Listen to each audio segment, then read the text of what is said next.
even if that second registrar coming on to receive the patients was genuinely attacking you, that doesn't mean that you have to suffer in that situation or doubt yourself or criticize yourself or show up in a lesser way. We want you to be able to recognize how you're interpreting this handover so that you can hold yourself in a way that means that you can hold your head high, correct the mistakes that you've made, and then walk out of the hospital and have your time off, not feeling plagued. Hello, my beautiful friends. My name is Dr. Beck. And I am Christine Barker, and this is Am I Doing It Wrong? A podcast for doctors by doctors. Dr. Beck is a mindset coach and medical doctor who specialises in liberating driven professional women from the limitations of perfectionism, imposter syndrome, and people pleasing. She's basically the cheat code for getting out of your own way, showing up authentically, and living a life you're proud of. And Christine is a medical educator and nephrologist who creates resources for doctors in training that I truly think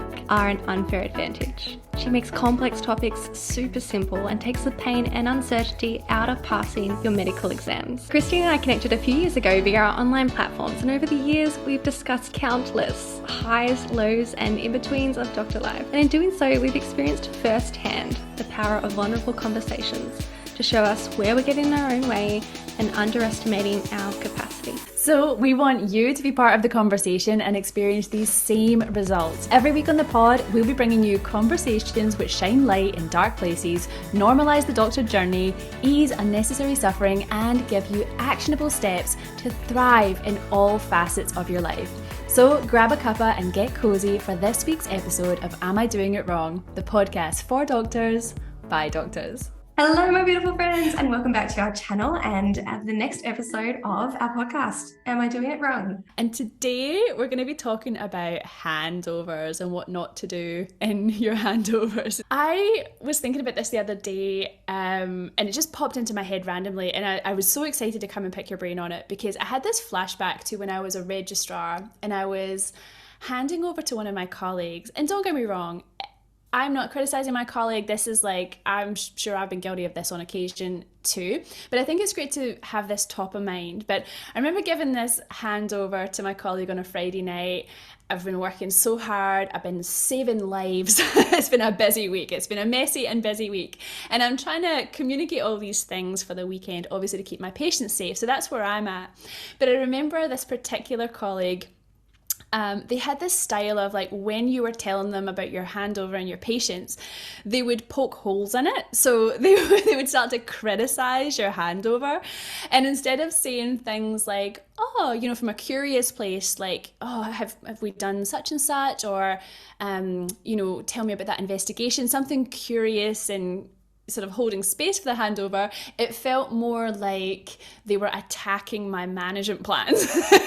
And it made me feel on the other end like it wasn't a good feeling. I didn't want to continue with the handover. It made me really censored. I was really alert to what I might say next, and it just felt terrible. And I think this is not an uncommon scenario. And so I wanted to open up a conversation about it so that we can learn what to do and not to do in handovers and have a better work day overall. So I'm keen to hear your thoughts on this. Have you ever had a similar situation with handovers?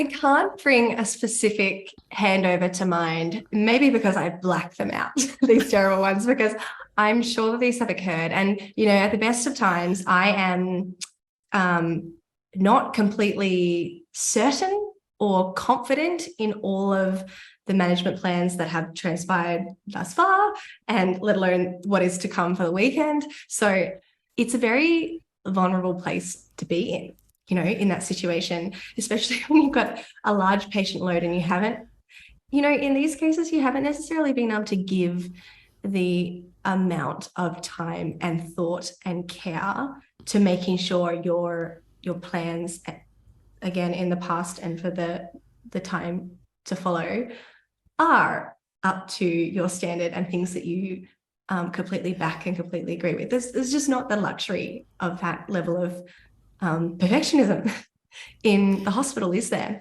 So I just think it truly is it's a breeding ground for insecurity if we are perfectionistic about our expectations for how how perfect our management plans are.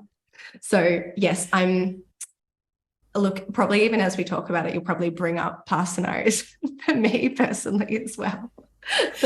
Yeah, and I love what you said about the vulnerability component, but also just that uncertainty. There's this impossible task where you've got a list of complex patients and they're still in evolution. You don't have all the answers because that's not how medicine works. And if you had all the answers, they'd probably be all fixed up and at the bus stop right now with their little discharge summary, right? They're not, because that's not how medicine works and it's unpredictable. So I think it's such an interesting thing to have top of mind when you are doing handovers, is thinking about the person who's giving the handover, if that's you or someone else, and then receiving the handover. Because I think there's a good way to give a handover and a good way to receive a handover that sort of ultimately improves your working day, but also patient care.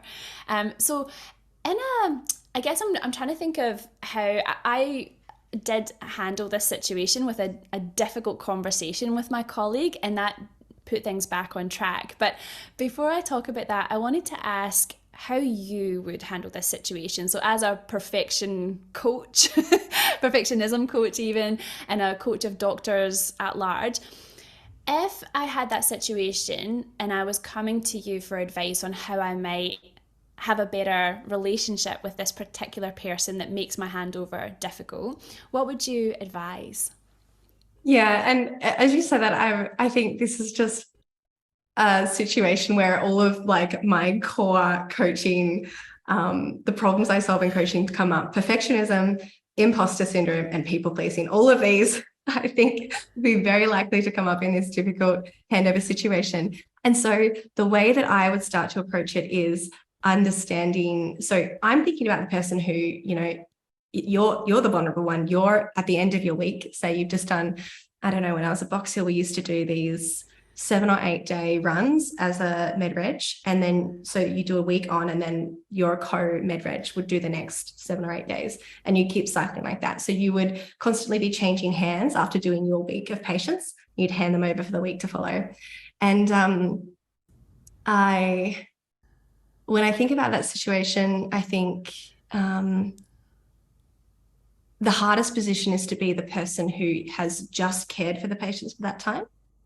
And then you are giving what's transpired over to your co-registrar and the plans to follow. And then they're turning around and saying, offering they're asking questions, offering feedback, and maybe even objections to some of your plans. And then you're in the position where you need to explain yourself and what your team has done and why you want to back that plan or not as that next registrar comes on.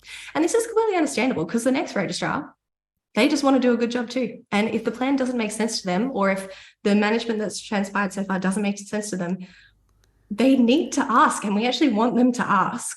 And then the interesting bit about this is how we go about asking those questions in a way that isn't unnecessarily critical, that still, from a coaching perspective, we'd say that we usually get the best results from other people and for ourselves when we hold unconditional positive regard for the other. So this is just a concept if you would like to take it on. It's optional. It's not a rule of life or anything.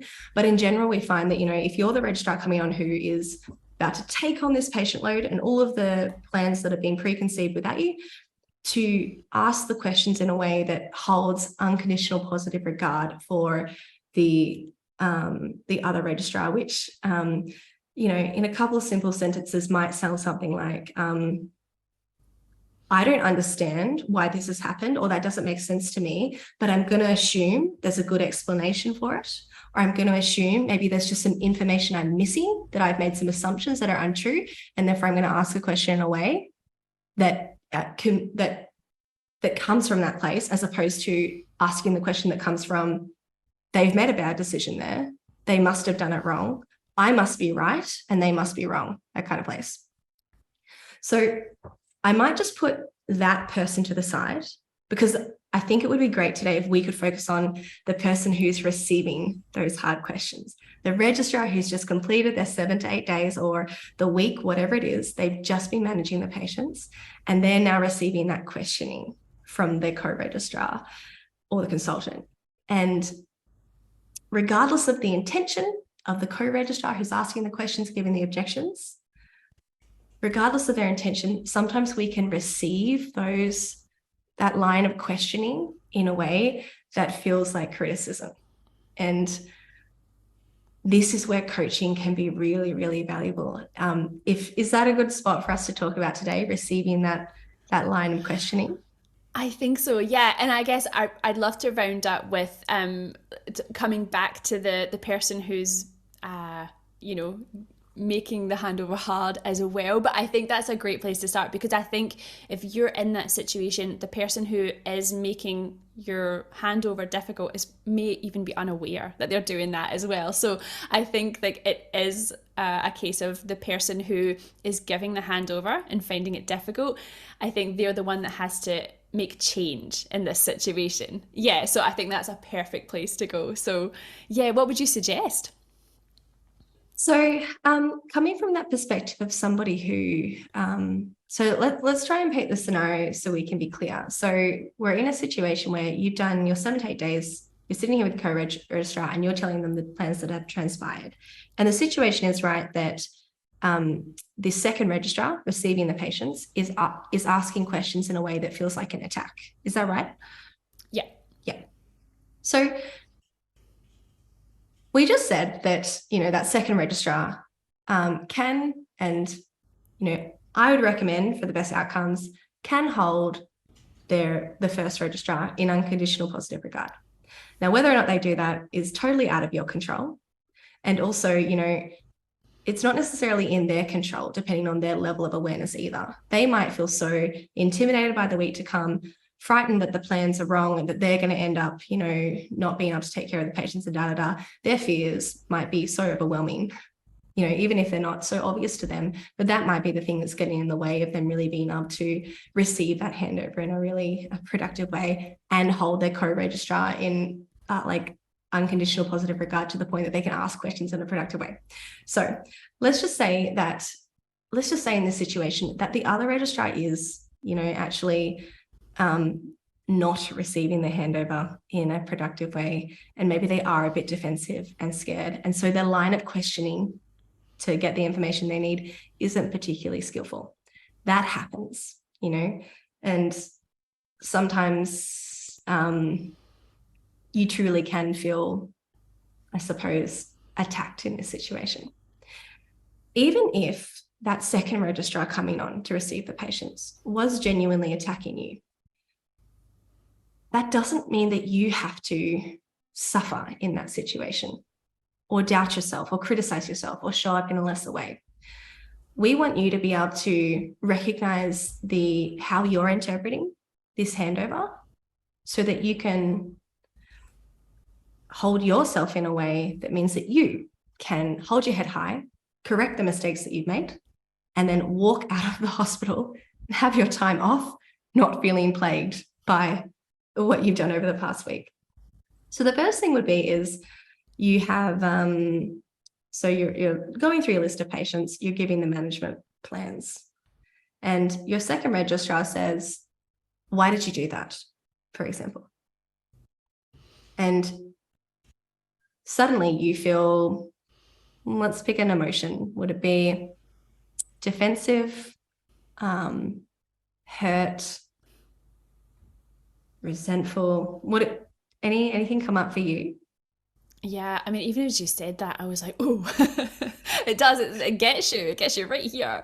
Yeah, it's very uncomfortable. And there's like almost like a kind of like all that imposter syndrome stuff that comes up, all your own insecurities. You're like, oh, well, why did I do that? Wait a minute, till I think about why I did anything in life. Like, just hold on. Like, that's what comes up for me. There's like an instant insecurity spiral.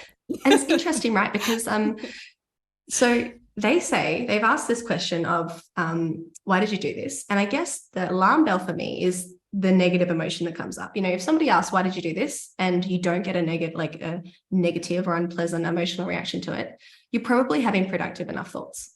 Because, in coaching, the way that we pick your thoughts is not based on whether the thought sounds nice or is even true, but based on the effect it has on you, like literally the emotional effect that it has on you, because that then affects your behavior. So the alarm bell is, you're doing this handover, somebody asks you a question and you get that emotional reaction. So in that moment, knowing that your emotions come from your thoughts, we want to go up to your mind and see what you're thinking, because they simply said, and there's no judgment here, because that's enough to like make the alarm bells go off for me too. Like if somebody says, why did you do that? Like defense systems on. But if you're feeling defensive, it's not just the sentence, it's not just you thinking, they said, why did I do that? Or why did I do that in your head? There's some thought that's creating an emotion of defensive. So what are you making that mean, that they've said that? Why do you do that? Let's even just think about that for a moment now. So they said, why did you do that? What are they thinking about you? What are we making that mean? Yeah, so I'm thinking, oh, they think I'm a terrible doctor. Yeah. Like they think I don't know what I'm doing. They think I'm incompetent, clearly, because they're asking me that question. That's what I think. Yeah. Yeah. And that's such an interesting thing as well when we're thinking about what they're thinking, because,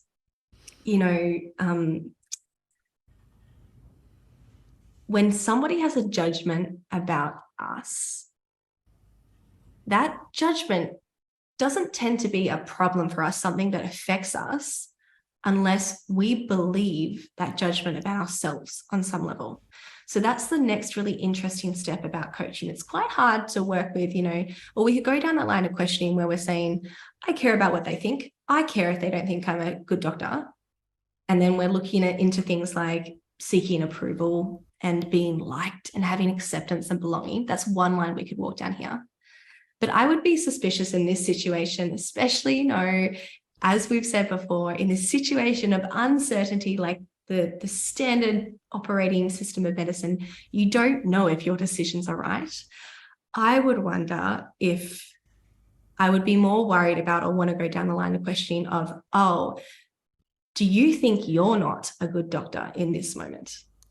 I know I would be vulnerable, and I'm constantly vulnerable to that thought when I work in the hospital, again, because I like to conflate, not purposely, subconsciously, my mind likes to conflate me making medical decisions that turn out the best for the patient with how good of a doctor I am, which is very unfair.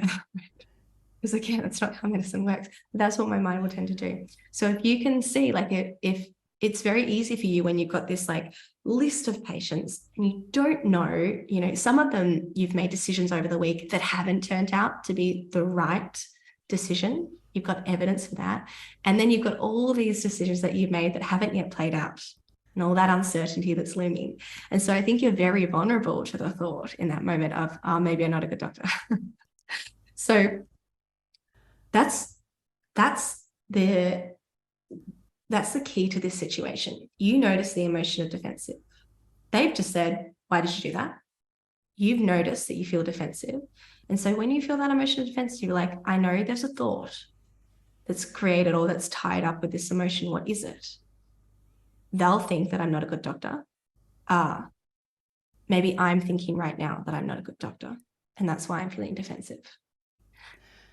Because see, when you have that thought as the problem, now we have a line, we can go and question that thought. When we just leave it as, they said, why did you do that? How do we solve that problem? There's like, we want people to be able to ask us questions.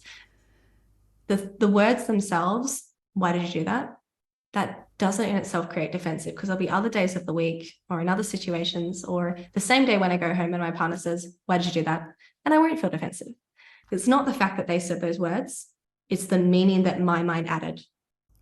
Maybe I didn't act as a good doctor. Maybe I'm not a good doctor. Maybe I didn't do a good job as a doctor this week. It made me feel defensive. Does that all make sense and give us somewhere to start? It really, really does. And I think that's such a beautiful place to get to where you're starting to look at your own belief system because, yeah, people can affect you and make you have an emotion unless you do truly believe it. These insecurities that we all have, like we're just human, they can only be used against us when we are connected to them on some level. And so I guess that is just such a beautiful segue into sort of how you think about yourself. And so how would you then progress that thought? So you probably, you may or may not be doing this in the middle of your handover, but I can see how with what you've just said, I can sort of sit down with myself, go through what you've just said and be like, yeah, I'm fine and I'm going to enjoy my weekend. Contrast that with, not being able to process what just happened, feeling terrible, and actually being a little bit scared to turn up on Monday or the next time you come on, scared to do another handover, scared to see that registrar again because they're thinking terrible things about you. And then it's become this big mountain that it didn't have to be. So I think what you're doing is obviously just nipping things in the bud and showing us a mirror up to ourselves for where we can take control of the situation. Yeah, exactly. And, the frustrating thing about this work and also the empowering thing is when you have that thought, I'm not a good doctor, and you feel defensive, that thought creates that emotion. That emotion also creates the behavior. And the frustrating thing that I'm talking about is when you're defensive and then you continue the handover in that fashion, as when you're working in your professional capacity, you're annoyingly proving that thought true, that you're not a good doctor. You're going to show up in a way that's not as good of a doctor as you can be in that moment because you're being driven by defensiveness. So that's the real bigger risk of this. Sure, there's the handover in that moment, but as you say, if we allow these thoughts to stay in our mind without questioning them, then we do end up proving them true. You do end up not showing up to your colleagues as you'd like to the next time, the next day, and your patients and so on. And I think the reason why I think this work is so important is because, as we say this word out loud, maybe I'm not a good doctor, a lot of us will probably sit back and think, I don't really believe that. I don't think you could always say like, I don't think that's my problem. I don't really think I'm not a good doctor. I don't believe that. But that's what you believe in the bigger picture, greater sense is not the same thing as what thoughts run through your mind in the moment. So even if you sit back now and you're like, no, I don't really believe that, it's probably not my problem, it doesn't mean that thought didn't pop into your mind in the moment and cause that emotion. And this is why thought work is so important. When I get into a nice space, when I've had a break, when I'm at home, when I'm in like my best life situation, I don't have many negative thoughts about myself because I don't really believe a lot of those thoughts. But when I'm in those stressful situations, when somebody says something and then my mind interprets it, sometimes I can have a thought like I'm not a good doctor. It doesn't matter that I don't believe it in my best self, in my best moments, but in that moment, that thought created that emotion. So if the thought is affecting you just in that moment, we do want to question it. And what happens is you don't have to do this every single time, but as you progressively notice those thoughts in the moment, you notice that thought affects you in that moment, then you question it. The thought becomes less able to affect you in the future because you've already kind of closed that circuit. The next time you'll more easily get awareness that thought was even in your mind. Until this point, until we've spoken about on this podcast, you might not have realized that was a thought that you had in your mind because you just think you don't believe it. So then when you actually go to close that loop and say, I see that thought and I don't believe it, that can be enough in some cases for you to stop feeling defensive and just be present with that person who's literally just said, why did you do that? Right? So then as time goes on with awareness and with that questioning and with your responses to your thoughts in the moment, it doesn't become work anymore. It becomes more automatic. But at first, I want you to sit down and scan your mind for what thoughts are happening in that moment and actually give yourself an opportunity to question them and work on them, even if you think you don't believe them, because there might be a part of you that does, to the point that it affects you in that moment. Yeah, absolutely. And I wish I was this evolved, and I wish I had this podcast back in the day when I had this situation. So what I actually did was I went home feeling terrible. I'd had a few of these different handovers on various days, but there was just part of me that was like, I can't continue. And so I'm going to have to try and have a conversation with this person. So on a separate day when I wasn't handing over and they were just me and them, I just sort of fed back to them that, can I talk to you about something? Just wanted to reflect on the way we do handover, or the way we did handover last night. When we did that, it made me feel like a certain way. I can't remember the exact words I used, but I think it was, it just didn't feel very good, the way that you were criticizing and questioning what I was saying. And it was just really hard to give the handover, because as well as questioning, there was lots of interruptions and talking overs and that kind of thing as well. It was all layered. And probably just came from that person being stressed, like you saying, like they probably didn't want to have the handover. I can fully relate to that problem, right? You don't want to be having the handover. You want to be on an island somewhere. You're just receiving a list of problems that are now your problems, aren't you? Right. Right. So fair enough. But what actually happened, I was terrified of having this difficult conversation. And what actually happened was the person was horrified that they had upset me in any way, and it definitely changed their behavior. And I guess it was an experiment and a risk, because I was so worried that having that conversation would mean something, like it wouldn't go well, that they wouldn't receive that, because then I guess I'm criticizing them in some way, and I thought, this is going to be terrible. So I really had to muster up the courage. But it just got to a stage where I couldn't take it anymore. But I just wonder, that kind of, the end of that story went well and things got better from there. And since I've become a consultant, the other thing that I think we do culturally in our department that we had to change was changing the language we use in this, because apart from one-to-one handovers, sometimes we have these unit meetings when we're presenting patients, and this can happen in a lot of different specialties. Once a week you'll have a meeting, and what used to happen was, even from the crowd, people would say, oh, why did you do that? But the word you as opposed to the word we makes a big difference. So we actually changed the culture of our language in the department, so we're only allowed to, if you're asking about why something's not done or done, you have to say, oh, why did we do this, or have we thought about doing this? That's how we have to phrase it, because otherwise it does feel triggering, and it can feel like you're attacking someone who's presenting a case. So I think it's in both handovers and audit meetings, I think those are two sort of ways that I've handled this problem. But I'm curious as to your thoughts, because you're sort of obviously you've got a lot of amazing things to say about the intrinsic issue and how people can handle this as individuals, but is there any merit to having those conversations, or would you have handled that differently? I'm just curious as to what you would have done. I think you've done a beautiful, upstanding thing here as well. And how great is it to hear that it was just a lack of awareness on the other person's part, and it's like the fact that you brought it to their awareness changed their behavior. So not only for you, but for all the people to come. Because again, I suppose my hypothesis is that, I said at the start that if people are questioning in a way that feels hostile, that it's probably coming from fear and insecurity, but also a lack of awareness on top of that. They're not even aware. Doctors are not good at emotions. By our training, we've learned to suppress all our emotions. We're not even aware when we're feeling fear and insecurity and defensive and attacked and so on. And then so that lack of awareness can be enough to tip off that cascade of people being able to behave in a way that's conducive to that great interpersonal space. And you've touched on a really important concept here, and it is it's the greater goal, I think, for all workplaces, and certainly a lot of the initial research for this concept came from the healthcare space, actually. And I don't know if you've heard it, the concept is psychological safety by Amy Edmondson.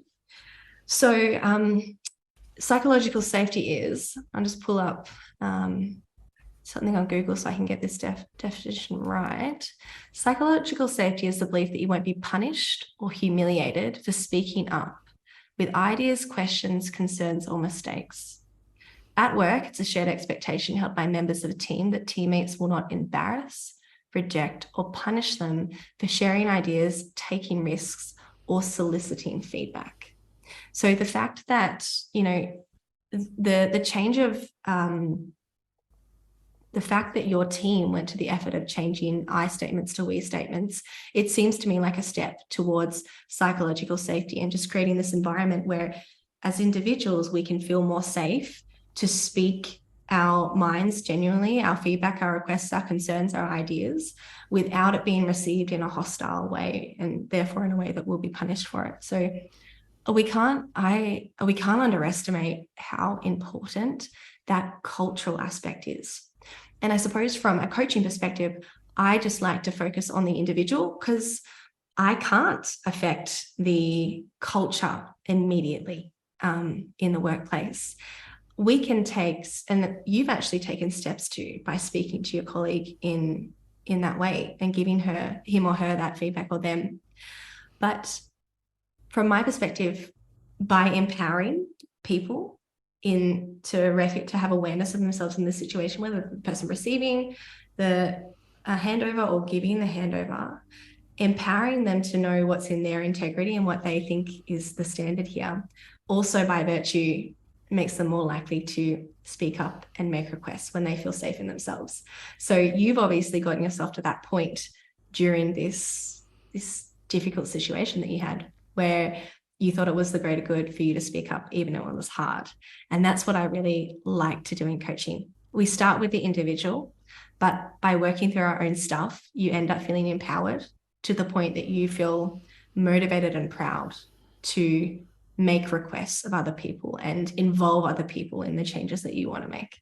So what you've done here to me is it's the end goal. It's the byproduct of somebody who becomes empowered and decides to be in their integrity and back themselves. So yeah, absolutely. That is the ideal, Christine, I think. And as with what you have done here, you start with yourself to do that, because culture change isn't some magical thing.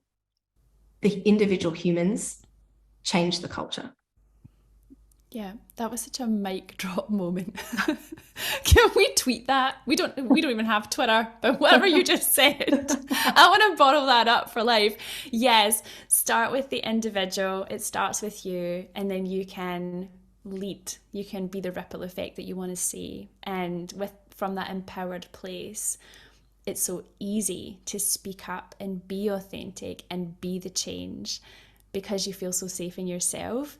And then if you don't have a psychologically safe workplace, or if we need more of them in the world, then it feels like what you said, the way that we're going to get them is by starting with the individual and placing them into the workplace. So I'm just so grateful for all the work that you do. And I think it's just a really great, obviously, for those of you who are listening, we love to hear your feedback on this. If you have any other ideas, any other experiences that you'd love to share, drop it in the comments below, and share this episode with other doctor humans who need to hear it, because like Beck said, we can affect change and we can have a ripple effect. And I think handover, it's a perfect storm sometimes. We have good weeks, good days, good bad days, and it can be different on every day. But if we're more cognizant of how we're behaving in our handovers, we're ultimately gonna be showing up as better versions of ourselves and making the entire workplace